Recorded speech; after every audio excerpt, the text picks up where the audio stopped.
temas de investigación en docencia. Bueno, y a todos los que nos están acompañando, los profesores y el ecosistema completo de profesionales que trabaja apoyando la docencia y apoyando todo lo que son los procesos de investigación en docencia para el trabajo que estamos realizando al interior de la universidad.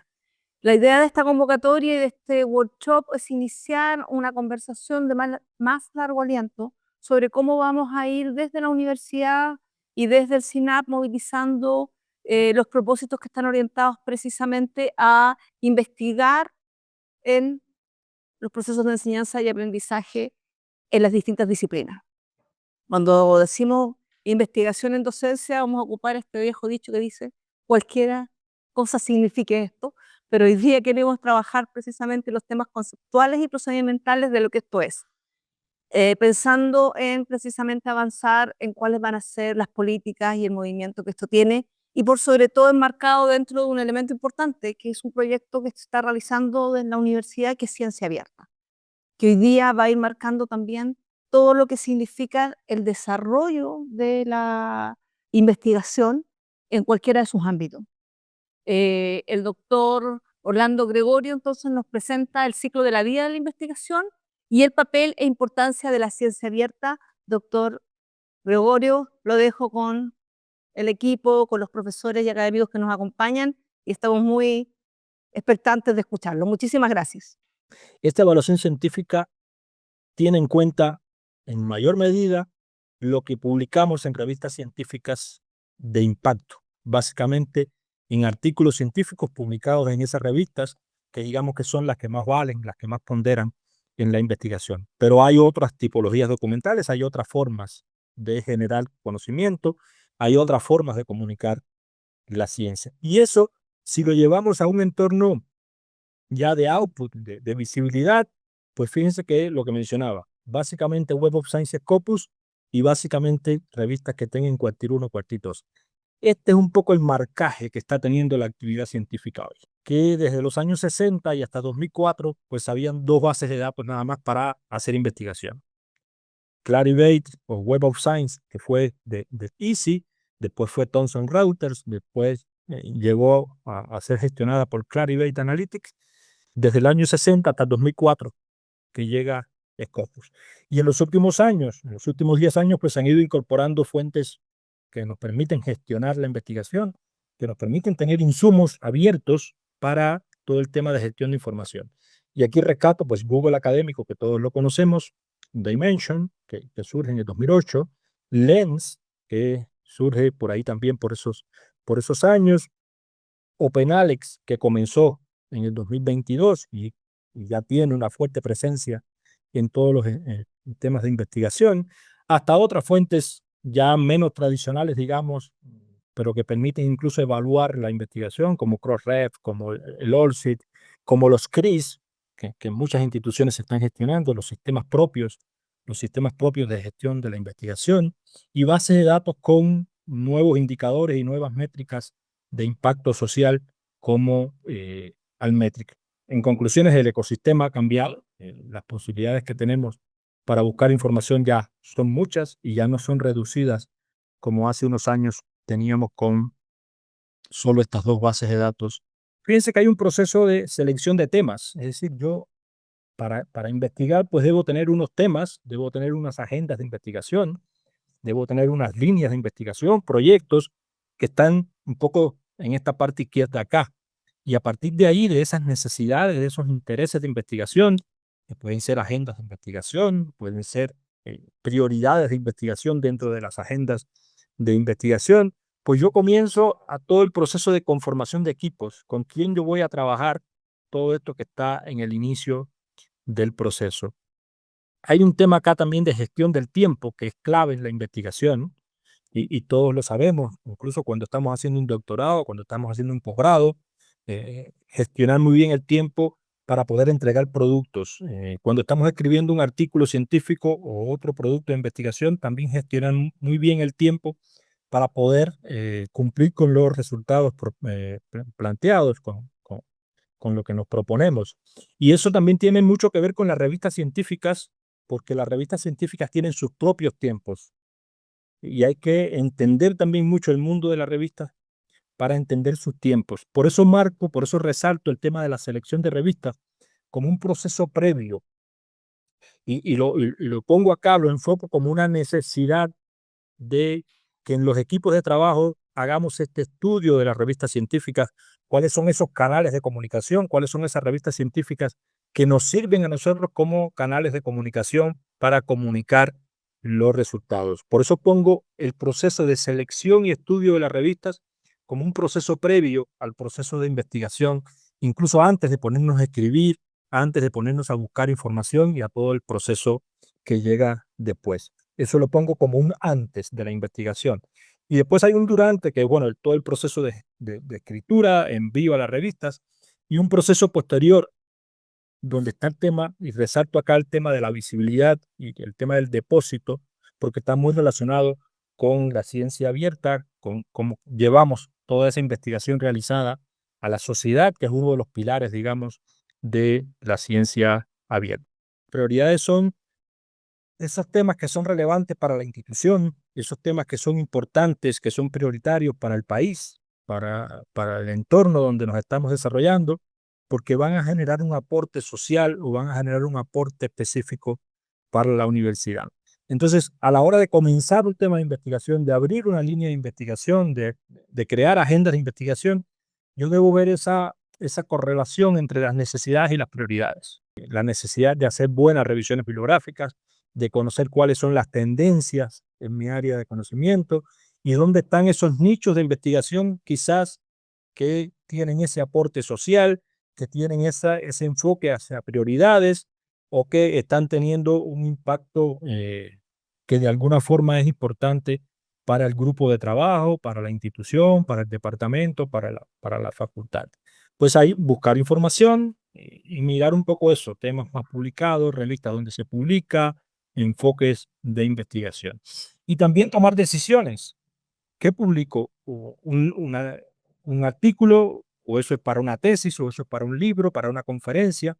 También el enfoque o el tipo de producto lleva a que yo determine, planee antes del que le hablaba, el cómo voy a enfocar este proceso de investigación. La ciencia abierta como movimiento, que al final lo que busca es democratizar el conocimiento, hacer transparente el conocimiento, que el conocimiento no se quede en unas bases de datos, que no se quede en unos ecosistemas y que lo puedan usar solamente los que tienen dinero. Ese es el movimiento, esa es la perspectiva original que, que se plantea desde esta bibliografía que está acá y todas las recomendaciones que tiene la UNESCO sobre ciencia abierta. Eso tiene unos efectos positivos, la colaboración científica, el intercambio de información, el beneficio social, porque ya la ciencia no va a ser solo de los científicos, se pretende que la ciencia pase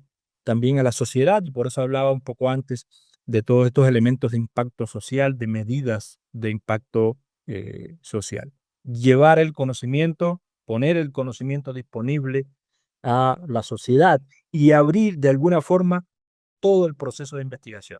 Eso está dentro de todo el tema de la ciencia abierta, que no es solo el output, no es solo el resultado, sino que la forma en que se va haciendo ciencia, los datos de investigación, los procesos de trabajo alrededor de los proyectos de investigación, pues se vayan poniendo en abierto para que sean reutilizados y se genere a partir de ellos nuevo conocimiento. Por supuesto, el tema de la ciencia abierta, que es clave porque nos va a fortalecer la colaboración, la accesibilidad al conocimiento y además esta cultura de acceso abierto debe pensarse también no solo desde entender su importancia, sino desde fortalecer las infraestructuras, que tengamos unos repositorios eh, que funcionen bien, que tengan toda la producción científica institucional, no solo los artículos, sino todo, que eso me permita generar métricas, entender cómo se está utilizando la investigación más allá de las citas.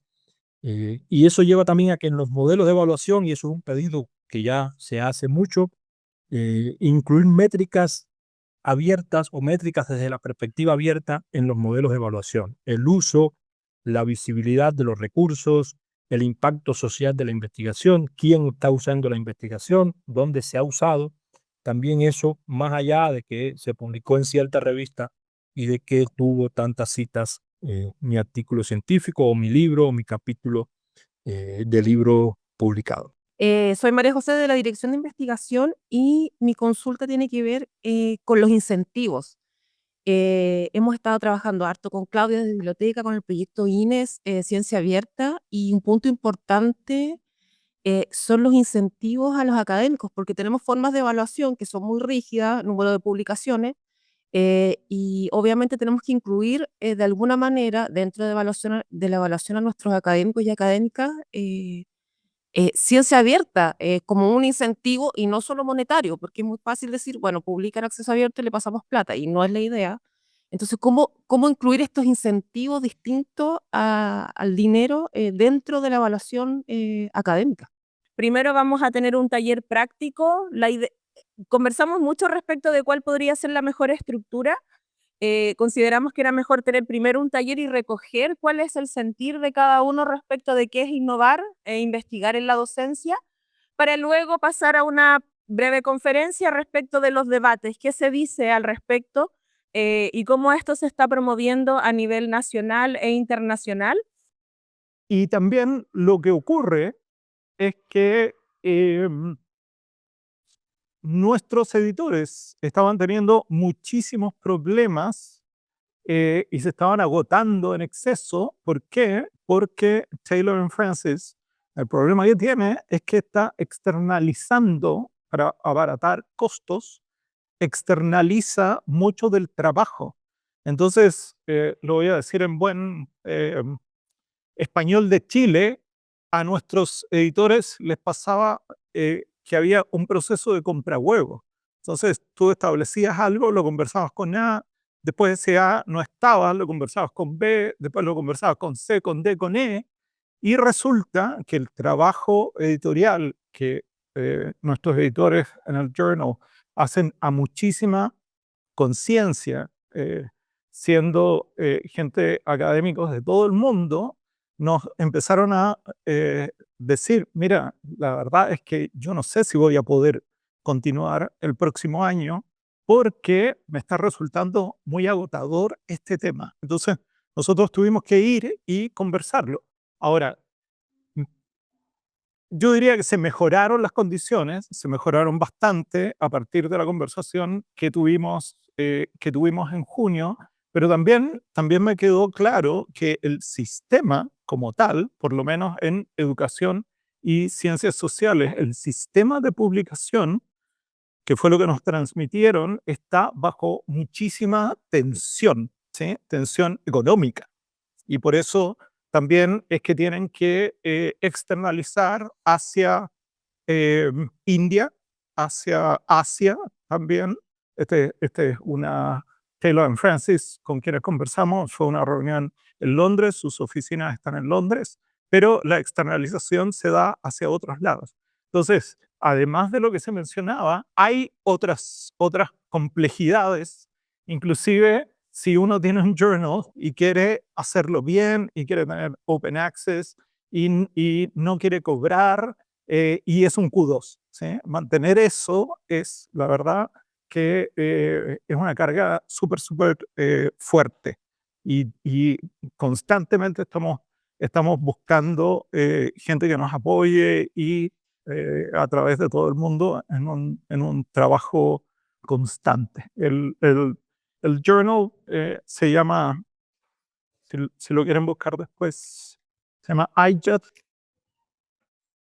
que es el International Journal of Academic Development, IJET. Tenemos algunas publicaciones de colegas chilenos, muy poquitas, y precisamente lo que estamos buscando también es tener más publicaciones de Latinoamérica, ¿sí? Así que la invitación está hecha, pedirle una mirada, no sé si lo tienen en biblioteca, por lo menos nosotros en la UNAP sí lo tenemos y indudablemente si hay alguien interesado en algún paper, me puede escribir después y lo puedo facilitar. Bien, vamos a lo nuestro. Disculpen esta introducción, pero me pegó y lo conecté con esta, indudablemente, con esta temática. Y que además va a resultar, yo creo, interesante como punto de partida, porque ¿dónde quiero que nos situemos? ¿Qué es distinto? ¿Sí? Recién lo que estábamos viendo, pensémoslo así, es la construcción que se ha hecho respecto de la ciencia disciplinar. Es la construcción de investigación alrededor de la ciencia disciplinar. Acá nos vamos a meter en este momento en un espacio que particularmente en Chile, en este momento, está, yo diría, para quienes conocen el concepto, estamos en una perspectiva de diversificación, de apertura, todavía no de cierre respecto de la investigación en docencia universitaria. Lo conversaba con Claudia más temprano.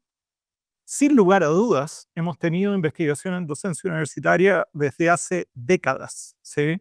Si alguien es del área de educación, le sonará el PIE y el CIDE, ¿cierto? PIE en un momento fue parte de la Universidad Católica y ellos en los 70 ya realizaban investigación en docencia universitaria. Entonces, ¿qué es lo nuevo? Bueno, lo nuevo es dónde se sitúa y qué tipo de investigación en docencia universitaria de qué tipo estamos hablando y también para qué. Todos esos temas todavía no están en periodo divergente, todavía no lo tenemos en periodo convergente y desde las vicerrectorías de investigación probablemente esto podría ser discutido y me parece encantador que así sea, ¿sí? E interesante además. Y es súper bueno que así sea. Inclusive podría ser que a partir de lo que se decía, así como progresivo, a partir de una investigación que se haga, que sea muy contextualizada, muy local, a lo mejor podríamos llegar a hacer este tipo de investigación y está súper bien. Ahora, en general, y vamos a ver por qué, porque ahí, de cierta manera, a pesar de que está divergente la cosa, se ha ido esa divergencia, nos dimos cuenta, con lo que les voy a mostrar, que está teniendo algunos límites, ¿sí? Y en ese sentido, la tendencia es a estar más en este tipo de investigaciones que son de aula, en este tipo de investigaciones que son muy contextualizadas, tratando de solucionar los problemas que tú planteas mediante opciones metodológicas, ¿cierto? Pero está más allí el énfasis. Ahora, ¿hay una declaración pública de que no hay, pero uno ya ve que se está planteando desde un poco con ese límite. Por lo tanto, también por eso es que estamos asociándolo con la innovación, ¿sí? Estamos asociándolo con la innovación porque la innovación indudablemente va a ser para transformar algo e indudablemente es súper concreta. O sea, tenemos un determinado objeto. ¿Qué es innovar? Innovar, hay muchas definiciones, pero innovación básicamente es hacer algo nuevo, transformar algo, pero agregándole valor. ¿Cierto? Casi todas las definiciones transcurren a lo largo de desde el señor Schumpeter en adelante, tenemos más o menos esa perspectiva. Es cambio, pero con valor, porque a veces en innovación, y a ustedes lo deben haber visto, a veces tenemos cambio, pero no tenemos valor, porque para saber si tenemos valor o no, tendríamos que hacer investigación. ¿Sí? Entonces, allí inmediatamente se nos junta innovación e investigación al mismo tiempo, con estas características. Si uno mira lo que está pidiendo la CNA, no necesariamente dialoga, no necesariamente conversa, digamos. Ahora, de fondo, esta es una discusión súper antigua. En lo que me queda, les voy a mostrar el enfoque, yo voy adelantándome, el enfoque, yo diría, más extendido respecto de qué es innovación docencia universitaria. Y ese enfoque nace en los 90 en Estados Unidos, no desde el cuestionamiento de la investigación en docencia universitaria, nace desde el rol del docente universitario. ¿Qué es un docente universitario? Se preguntó una persona que se llamaba, ya falleció, Ernest Boyer, que era un educador en educación superior, había sido rector, etcétera, y de universidad, y él planteó este tema. A propósito de ese planteamiento de los 90, es que se van recogiendo en Chile ciertos énfasis, ¿sí? Que a medida que vaya creciendo la necesidad por la investigación en docencia universitaria, yo creo que esa tensión va a ir incrementándose. Hay algunas universidades que están haciendo más bien separaciones. Entonces, ya, usted enseña y usted investiga. Entonces, me aseguro que los que investiguen solamente exista producción. Pero también los otros se quedarían fuera de esto. Bueno, muchas preguntas que siguen rondando. Nosotros en la red de centros de apoyo a la docencia decidimos hacer una encuesta a través de un cuestionario en línea que lo hicimos lo diseñamos en 2024 y tuvimos trabajo campo entre octubre y abril 2025. En esa época, ahora ya vamos por las 40 y tanto, hemos sido bien exitosos y en esa época teníamos 32 instituciones y de esas 32, una se negó, no lo registraron y tuvimos 31, una muestra de 31 instituciones. SOTU, que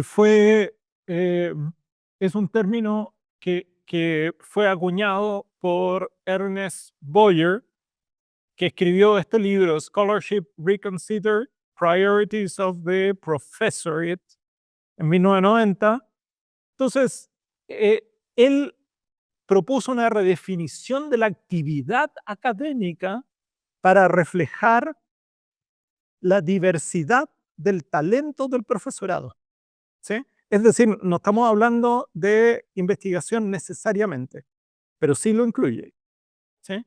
Entonces, él lo que planteó es que había una mirada muy estrecha sobre la actividad académica. ¿Y qué dijo? Él dijo, tenemos que fijarnos en 4 modos de hacer academia. 4 modos de hacer academia, ¿sí? Y estos 4 modos de hacer academia a ustedes les van a sonar. Uno es la academia del descubrimiento. Acá, detrás de academia está la palabra scholarship, que es súper difícil su traducción al español. Si ustedes ponen una app o lo que sea, les va a salir beca. Entonces, claro, esto es hacer academia, ¿sí? Academia del descubrimiento, que es la investigación disciplinar, ¿sí? Eso es academia del descubrimiento. Academia de la integración es lo multidisciplinar, ¿sí? Academia de la aplicación es la extensión hacia la sociedad, impacto social, ¿sí? Y academia de la enseñanza, él dice en esa época, 1990, fíjense cómo cambian los énfasis. En 1990, él dice literal, academia de la enseñanza, no dice del aprendizaje. Pero a poco andar se agrega del aprendizaje porque es natural. ¿sí? ¿Qué comanda la enseñanza? El aprendizaje. Por lo tanto, de allí esto pasa a llamarse Scholarship of Teaching and Learning. ¿Sí? Ahora, después de ahí, esas dimensiones evolucionan. Y ya el concepto de SOTU, y esto dirime algunas de las discusiones que teníamos desde este marco, ¿sí? Es los profesores universitarios investigan su propia enseñanza y el aprendizaje de sus alumnos. ¿Sí? Este es el marco de SOTU. Y resulta que cuando yo miro los nuevos criterios de acreditación, yo lo que reconozco detrás de esos criterios es SOTU. Claramente es SOTU. Lo que pasa es que es SOTU, pero se le agregó innovación. O hacer innovación o investigación en docencia universitaria. ¿Sí? Por lo tanto, este es el marco que en este momento en Chile, por diversas razones, es el que está más presente y que yo sospecho que es el que va a ir enmarcando cada vez más. Tiene diversidad de enfoques. Podría ser empírica, podría ser teórica, podría ser normativa, podría ser autorreflexiva. Todas se necesitan. ¿Sí? Pero hay una que tiene que ver con lo que ocurre indudablemente en el aula y con los límites de tiempo, recursos, realidades, roles que yo voy a tener. Por lo tanto, investigación basada en diseño es lo que yo les diría, si me vuelven a invitar, o ustedes háganlo, ¿sí? Porque eso es lo que hay que trabajar, investigación basada en diseño. ¿Sí? EDR. ¿Por qué? Porque el EDR lo que hace es ensangucha ambas cosas. ¿Sí? Y en un proceso de riguroso y que intenta, no siempre le resulta, ¿sí? Intenta solucionar lo que tú señalas. ¿Y por qué? Porque la investigación educativa de diseño, investigación de diseño educativo, ¿sí? La investigación de diseño educativo, que eso es esta, tiene diversos nombres, pero es esto mismo, ¿sí? Lo que hace es que yo hago un diseño, yo me ocupo de hacer un diseño, y por lo tanto cuando yo hago un diseño, es decir, de manera rigurosa, voy constatando pasos, tengo una determinada estructura que se puede mirar, que se puede estudiar, yo genero desde allí lo que se llaman principios de diseño. Entonces, yo después lo que yo hago, a lo mejor hice esta innovación aquí y usé esta estructura para innovar, ¿sí?